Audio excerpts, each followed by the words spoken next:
Hello friends, welcome to the Volition classes. Today we will study trigonometry. अगर इस topic के weightage की बात करूं तो सीजीएल प्री में इस टॉपिक से 3 to 4 क्वेश्चंस आते हैं, जबकि मेंस में 7 to 9 क्वेश्चंस आते हैं। तो ओवरऑल इस टॉपिक का वेटेज जो है वो सीजीएल में 10% है ऑलमोस्ट, और सीडीएस में इस टॉपिक से लगभग 10 क्वेश्चंस आते हैं। तो चलिए आज हम लोग पढ़ेंगे ट्रिग्नोमेट्री। कन्वीनियंस के लिए मैंने इस टॉपिक को 6 कैटेगरीज में डिवाइड किया है। First, basics. Second, identities.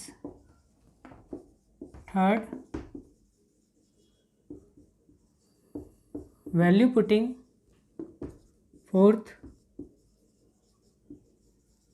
फॉर्मूले based. Fifth, componendo and dividendo, and last,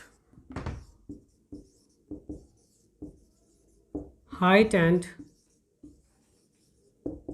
distance। तो इस सीक्वेंस में हम इस टॉपिक को पढ़ेंगे। ट्रिग्नोमेट्री जो है वो ग्रीक वर्ड से डेराइव हुआ है, ट्राइगोन एंड मेट्री। ट्राई का मतलब 3, गॉन का मतलब साइड्स, एंड मेट्री का मतलब मेजरमेंट। तो ट्रिग्नोमेट्री में हम लोग ट्रायंगल्स के साइड्स और एंगल्स के बीच के रिलेशन के बारे में पढ़ते हैं। अब देखिए, ये मेरा राइट एंगल ट्रायंगल ABC है, जिसमें एंगल B 90 डिग्री है। राइट एंगल में एक एंगल 90 डिग्री का होता है और बाकी दोनों एंगल एक्यूट होते हैं। तो मैंने इस एंगल को मान लिया थीटा। तो ये जो रिमेनिंग एंगल बच गया ये हमारा हो जाएगा 90 माइनस थीटा, क्योंकि किसी भी ट्रायंगल के तीनों एंगल का सम 180 डिग्री होता है। अब देखिए, 90 के जो अपोजिट वाला जो साइड है इसे हम लोग बोलते हैं हाइपोटेनस, HYPOTENUSE। इसे हिंदी में बोलते हैं कर्ण, और ये हमारा लार्जेस्ट साइड होता है राइट एंगल ट्रायंगल का, और इसे स्मॉल h से डिनोट करते हैं। जबकि थीटा के अपोजिट वाला जो साइड होता है इसे हम बोलते हैं परपेंडिकुलर, इसे हिंदी में बोलते हैं लंब, और इसे स्मॉल p से डिनोट करते हैं। जबकि ये वाला साइड हमारा बेस यानी आधार कहलाता है, इसको स्मॉल b से डिनोट करते हैं। अब यहाँ पे ध्यान देने वाली बात ये है कि ये बेस और परपेंडिकुलर जो है वो थीटा पे डिपेंड करता है, यानी जो हमारा एक्यूट एंगल है उस पे डिपेंड करेगा कि कौन हमारा बेस होगा और कौन परपेंडिकुलर। अब अगर हम इस एंगल की बात करें तो इस एंगल के लिए हमारा ये बेस और ये परपेंडिकुलर होगा, जबकि दूसरे एक्यूट एंगल अगर हम इस 90 माइनस थीटा की बात करें इसके रेस्पेक्ट में, हमारा ये AB साइड जो है वो बेस हो जाएगा और BC साइड जो है वो हमारा परपेंडिकुलर हो जाएगा। अब देखिए, एक साइंटिस्ट थे पाइथागोरस। इन्होंने एक पाइथागोरस थ्योरम दिया था। इसमें इन्होंने बताया कि जब हम परपेंडिकुलर के स्क्वायर में बेस का स्क्वायर ऐड कर देते हैं तो हमें हाइपोटेनस का स्क्वायर मिलता है। अब देखिए, इस फॉर्मूले से हम किसी राइट एंगल ट्रायंगल के दो साइड अगर दिए हुए हैं तो तीसरा साइड निकाल सकते हैं। जैसे P is equal to given है 3, B इज इक्वल टू 4, तो H हम इजीली फाइंड कर सकते हैं। हम यहाँ पे फॉर्मूला लगाते हैं H square is equal to P square plus B square. तो हम p के जगह लिखते हैं 3 का स्क्वायर और b के जगह लिखते हैं 4 का स्क्वायर। अब हम इसे प्लस करेंगे तो 9 + 16 यानी 25 और h इज इक्वल टू हम लिख सकते हैं √25 और √25 का वैल्यू होता है 5। तो इस तरह से हम किसी राइट एंगल ट्रायंगल के दो दिए हुए साइड से तीसरा साइड निकाल सकते हैं। बेसिक्स पाइथागोरियन ट्रिपलेट्स हैं जो कि आपके क्वेश्चंस को बनाने में हेल्पफुल होगा।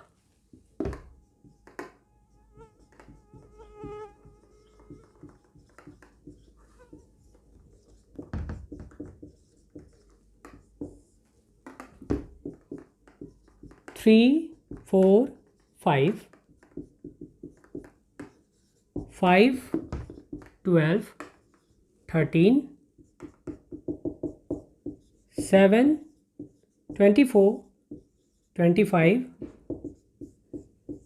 8 15 17 9 40 41 12 35 37 and 20 21 29। तो ये बेसिक पाइथागोरियन ट्रिपलेट्स हैं जो आपको याद रखने हैं और इसी से देखिए हम बाकी और कुछ इंपॉर्टेंट पाइथागोरियन ट्रिपलेट्स को डिराइव कर सकते हैं। जैसे ये हमारा नंबर है, ये ट्रिपलेट्स है, अगर हम इसमें 2 से मल्टीप्लाई करें तो हमें प्राप्त होगा 6 8 और 10। तो ये हमारा कहलाता है डिराइव्ड ट्रिपलेट्स, डिराइव्ड ट्रिपलेट्स। तो हम किसी भी ट्रिपलेट से डिराइव्ड ट्रिपलेट्स निकाल सकते हैं। अगर हम इस नंबर को 2 से मल्टीप्लाई किए तो 6 8 और 10 आया जो कि ट्रिपलेट्स होगा, जो कि पाइथागोरियन ट्रिपलेट्स होगा। अब जैसे ये नंबर है, अगर हम इसको 0.5 से मल्टीप्लाई कर दें तो भी ये पाइथागोरियन ट्रिपलेट हो जाएगा। 5 × 0.5 2.5, 12 × 0.5 6 एंड 13 × 0.5 6.5। तो ये भी हमारा पाइथागोरियन ट्रिपलेट होगा। तो इस तरह से हम लोग पाइथागोरियन के बेसिक ट्रिपलेट्स को याद रखेंगे और अपने से डिराइव कर सकते हैं बाकी ट्रिपलेट्स।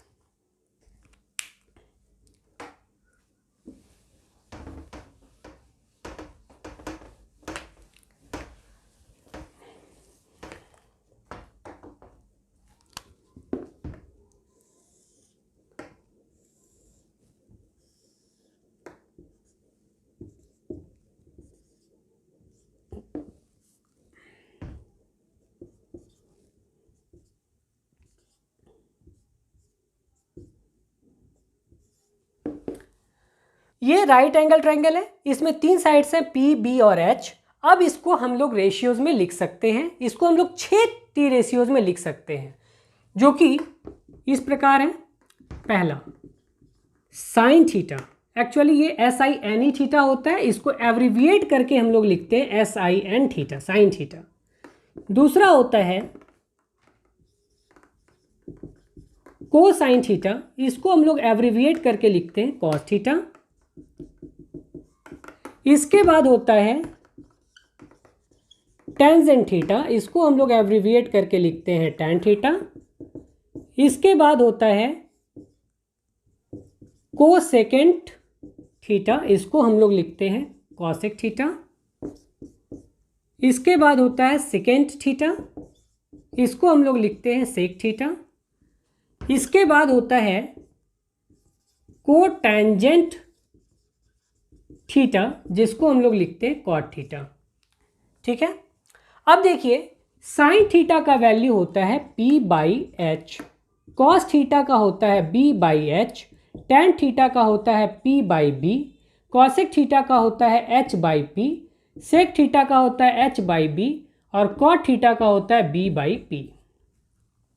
ठीक है, अब जैसा कि आप देख पा रहे हैं कि साइन का जस्ट रेसिप्रोकल होता है कॉसेक थीटा, कॉस का जस्ट रेसिप्रोकल होता है सेक थीटा और टैन का जस्ट रेसिप्रोकल होता है कॉट थीटा। ठीक है, अब देखिए साइन का जस्ट रेसिप्रोकल होता है कॉसेक, इसलिए हम sine theta is equal to लिख सकते हैं 1/cosec थीटा, और इसको ये भी लिख सकते हैं sine theta into cosec theta is equal to 1। उसी तरह से कॉस थीटा का रेसिप्रोकल होता है सेक थीटा, तो इसलिए हम cos theta is equal to लिख सकते हैं 1/sec थीटा, या cos theta into sec theta is equal to 1। उसी तरह से tan थीटा का रेसिप्रोकल होता है cot थीटा, इसलिए हम tan theta is equal to लिख सकते हैं 1/cot थीटा, या tan theta into cot theta is equal to 1। अब यहाँ देखिए, इसको हम लोग सॉल्व भी कर सकते हैं। साइन थीटा का वैल्यू क्या होता है p/h, और कॉसेक थीटा का होता है h/p, तो ये कट करके हमें क्या देता है 1। उसी तरह से cos थीटा का वैल्यू क्या होता है b/h, और sec थीटा का होता है h/b, तो ये कैंसिल हो गया और हमें दिया 1।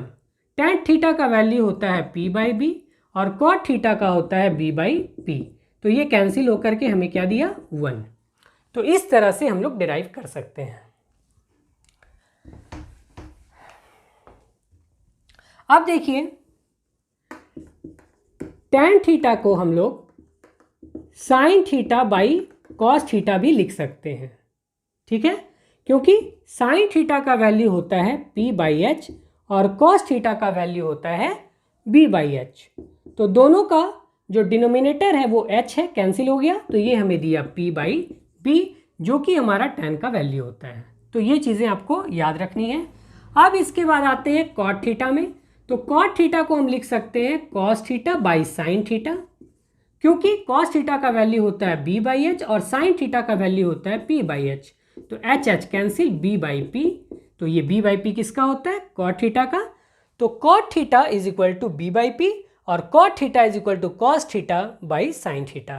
तो ये आपको याद रखना है, ये डेरिवेशंस, कि कैसे हम लोग sine theta is equal to 1/cosec theta लिख सकते हैं, sine theta into cosec theta 1 लिख सकते हैं, cos theta is equal to 1/sec theta लिख सकते हैं, cos theta into sec theta is equal to 1 लिख सकते हैं, tan theta is equal to 1/cot theta लिख सकते हैं, और tan theta into cot theta is equal to 1 लिख सकते हैं, और tan theta is equal to sine theta by cos theta भी लिख सकते हैं, और cot theta is equal to cos theta by sine theta भी लिख सकते हैं।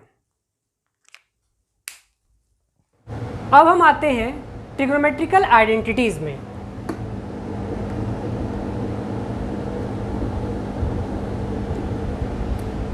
सबसे पहले पाइथागोरस थ्योरम से ही हमारा डिराइव हुआ है ये आइडेंटिटी, तो हम इसको लिख सकते हैं p² plus b² is equal to h²। अब देखिए, क्योंकि यहाँ पे 3 साइड्स है, इसलिए हम इसको 3 बार लिख लेते हैं।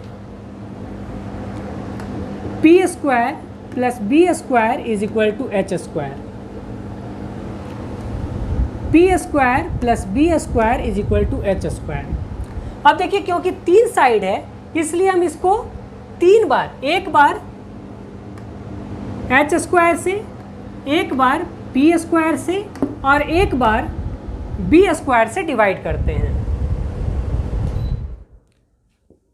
अब देखिए, इसको हम क्या लिख सकते हैं, p² by h² plus b² by h² is equal to h² by h²। इसे क्या लिख सकते हैं, p² upon p² plus b² upon p² is equal to h² upon p², और इसे क्या लिख सकते हैं, p² upon b² plus b² upon b² is equal to h² upon b²। अब देखिए, इसे हम लिख सकते हैं p/h का होल स्क्वायर, प्लस इसे लिख सकते हैं b/h का whole square is equal to h² cancel 1। इसे लिख सकते हैं p² कैंसिल 1, प्लस इसे लिख सकते हैं b/p का whole square is equal to h/p का होल स्क्वायर। इसे लिख सकते हैं p/b का whole square, plus b² cancel 1, इसे लिख सकते हैं h/b का होल स्क्वायर। अब देखिए ये p/h हमारा किसका वैल्यू होता है, तो साइन थीटा का, तो इसे हम लिख सकते हैं साइन स्क्वायर थीटा प्लस इसे लिख सकते हैं cos square theta is equal to 1। तो एक आइडेंटिटी हमारा ये डिराइव हो गया। अब देखिए इसे हम क्या लिख सकते हैं, 1 प्लस ये क्या लिख सकते हैं हम इसे, b/p होता है कॉट का और ये स्क्वायर है इसलिए cot square theta is equal to ये h/p होता है कॉसेक का तो कॉसेक स्क्वायर थीटा, p/b ये होता है tan का तो tan square theta plus 1 is equal to h/b होता है सेक थीटा का तो इसलिए सेक स्क्वायर थीटा।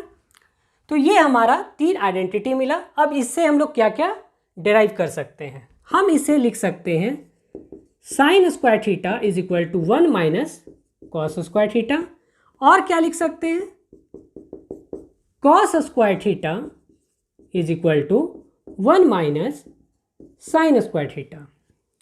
उसी तरह से अब यहां पे देखिए क्या डिराइव करके लिख सकते हैं, हम इसे लिख सकते हैं cosec square theta minus cot square theta is equal to 1 और cot square theta is equal to cosec square theta minus 1। और इससे क्या लिख सकते हैं tan square theta is equal to sec square theta minus 1, और क्या लिख सकते हैं, और इसे लिख सकते हैं sec square theta, tan square theta को उधर लाएंगे तो minus tan square theta is equal to 1। तो ये आइडेंटिटीज कैसे आया और इससे क्या क्या आइडेंटिटीज फॉर्म हो सकता है, ये चीज़ों को आपको याद रखना है। और बहुत सारे क्वेश्चंस ऐसे होंगे जहां पे आपको sign square theta plus cos square theta direct नहीं दिया हुआ होगा, वहां पे आपको 1 के जगह खुद ब खुद ये sign square theta plus cos square theta लगाना होगा, जिससे कि हमारा क्वेश्चन सॉल्व होगा। अब देखिए ये जो हमारा cosec square theta minus cot square theta है, इसे और हम क्या लिख सकते हैं, इसे हम लिख सकते हैं cosec theta plus cot theta into cosec theta minus cot theta. क्यों, क्योंकि ये a square minus b square के फॉर्म में है, तो हम इसे a plus b into a minus b लिखेंगे, cosec theta plus cot theta cosec theta minus cot theta, और इज इक्वल टू क्या है 1। ठीक है, तो हम cosec theta plus cot theta को हम क्या लिख सकते हैं 1 by cosec theta minus cot theta. अब इसे भी हम क्या लिख सकते हैं sec theta plus tan theta into sec theta minus tan theta is equal to 1। ठीक है, तो हम sec theta plus tan theta को एक और टर्म में तोड़ के क्या लिख सकते हैं sec theta plus tan theta is equal to 1 upon sec theta minus tan theta. Clear. अब हम आते हैं ट्रिग्नोमेट्रिकल टेबल्स में, जिसमें हम लोग एंगल्स के बारे में पढ़ेंगे। 5 एंगल का वैल्यू आप लोग को याद रखना है, 0 degree, 30 degree, 45 degree, 60 degree, 90 degree. ये 5 एंगल का वैल्यू आपको सारा याद रखना है। Sine theta, cos theta, tan theta, cosec theta, sec theta, cot theta.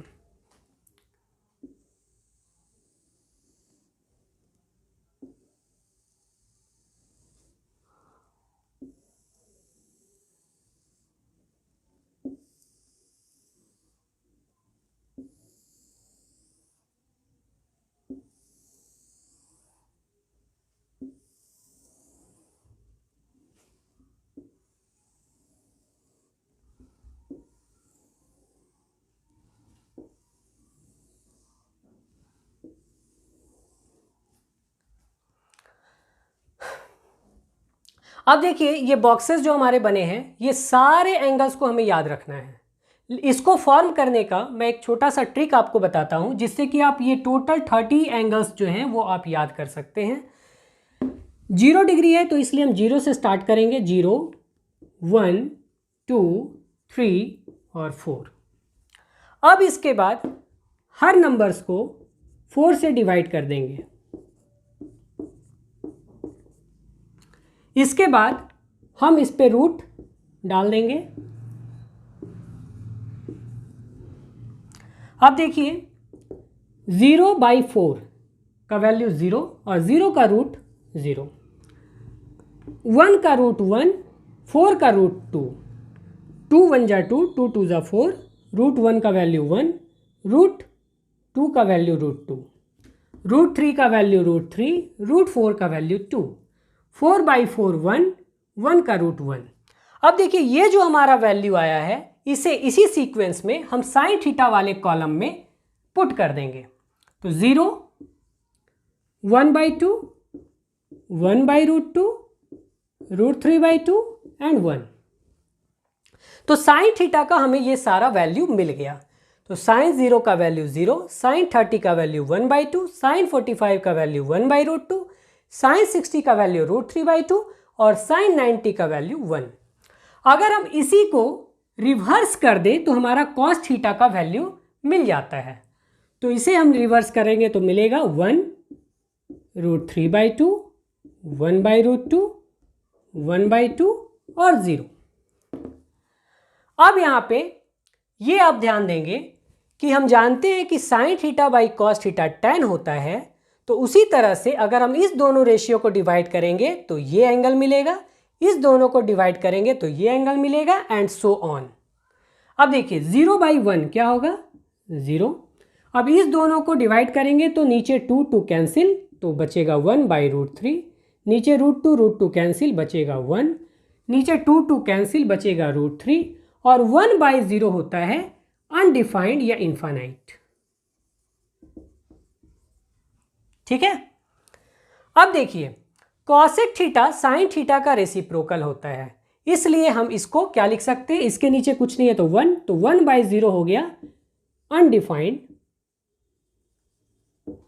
अब देखिए इसका रेसिप्रोकल क्या होगा 2/1 यानी कि 2, 1/√2 का रेसिप्रोकल √2 और √3/2 का रेसिप्रोकल 2/√3, 1 का रेसिप्रोकल 1। अब यहाँ कॉस का रेसिप्रोकल होता है सेक, तो कॉस का रेसिप्रोकल 1/1 1, √3/2 का रेसिप्रोकल 2/√3, √2 2 और 1/0 अनडिफाइंड। अब कॉट का, तो कॉट का निकालने के लिए tan का रेसिप्रोकल करेंगे, तो tan का रेसिप्रोकल 0/1 का रेसिप्रोकल 1/0 अनडिफाइंड, 1/√3 √3, 1 का 1, √3/1 का रेसिप्रोकल 1/√3 और 1/अनडिफाइंड 0। तो इस तरह से हम ये एंगल्स फाइंड कर लिए और इसको आपको याद रखना है टंग पे। आप लोगों को ये भी याद रखना है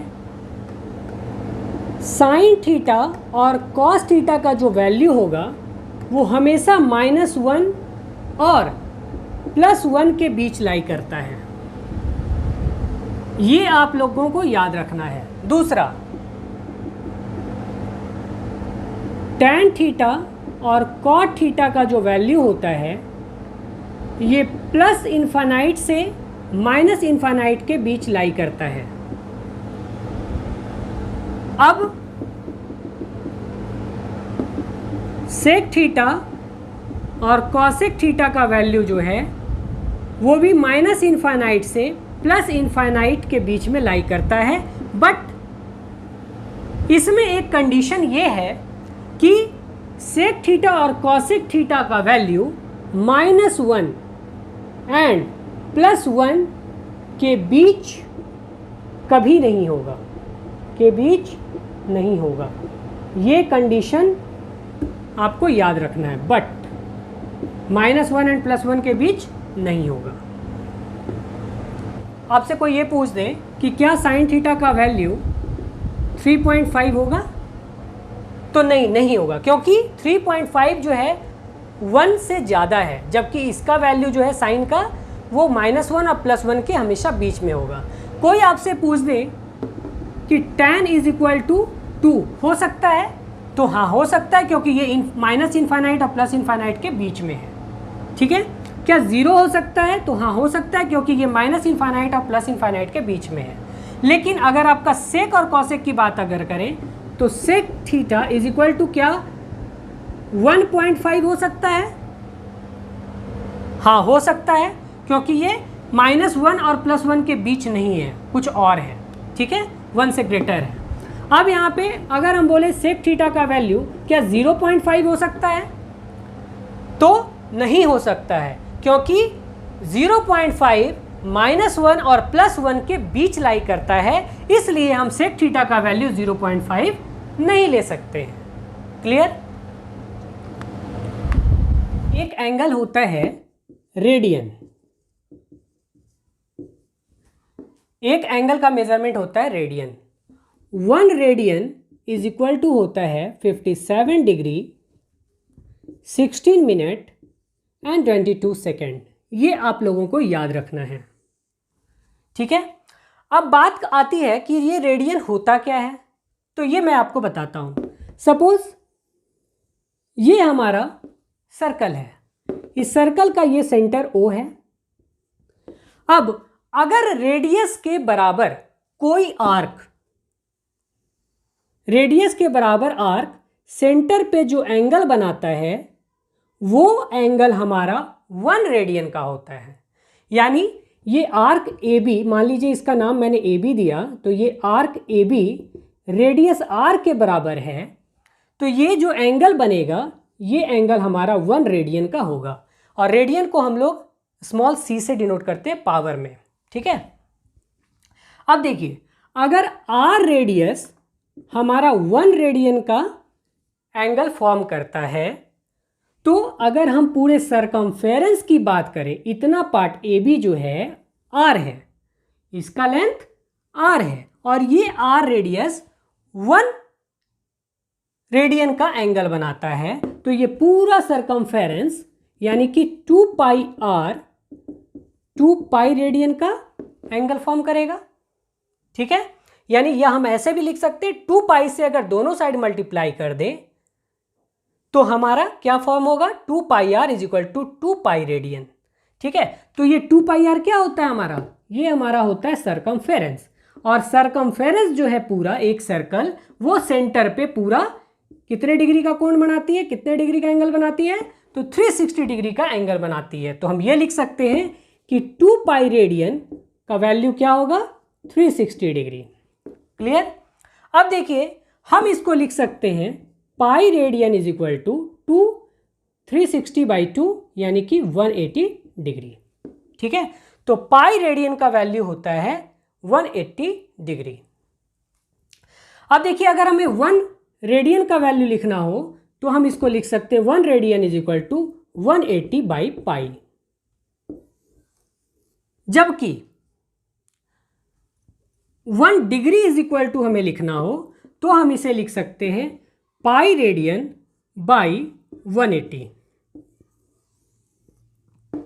तो ये चीजें आपको याद रखनी है। अब देखिए मान लीजिए अगर आपका क्वेश्चन आ जाता है कन्वर्ट रेडियन इनटू डिग्री, और एक क्वेश्चन आता है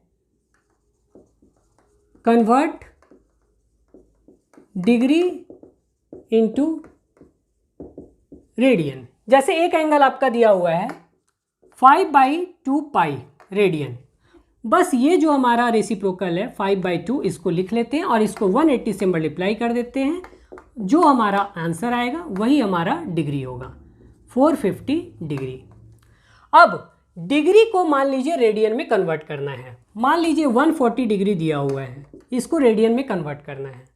तो ऐसा करने के लिए हम क्या करते हैं, इसको हम लोग पाई 180 से मल्टीप्लाई कर देते हैं, 0.02729 7/9 पाई। तो इस तरह से हम लोग ये वैल्यू फाइंड कर सकते हैं। अब देखिए ये 1 radian is equal to 57 degree 16 minute 22 second कैसे होता है। जैसे आप जानते हैं कि pi radian is equal to, अभी हम लोग पढ़े 180 डिग्री होता है। हम क्या लिख सकते हैं, 1 radian is equal to 180 by pi. आप पाई का वैल्यू जानते हैं 22/7 होता है। अब इसे हम क्या लिख सकते हैं, 180 बाई 22/7। इसे क्या लिख सकते हैं, 180 इंटू 7/22। अब देखिए 211 290, 7 9 जा 63, 630/11 डिग्री। ठीक है, अब इसको हम फ्रैक्शन में तोड़ते हैं तो इसे हम लिख सकते हैं 57 11 3/11 डिग्री। अब इसे हम लिख सकते हैं 57 डिग्री प्लस 3/11 डिग्री।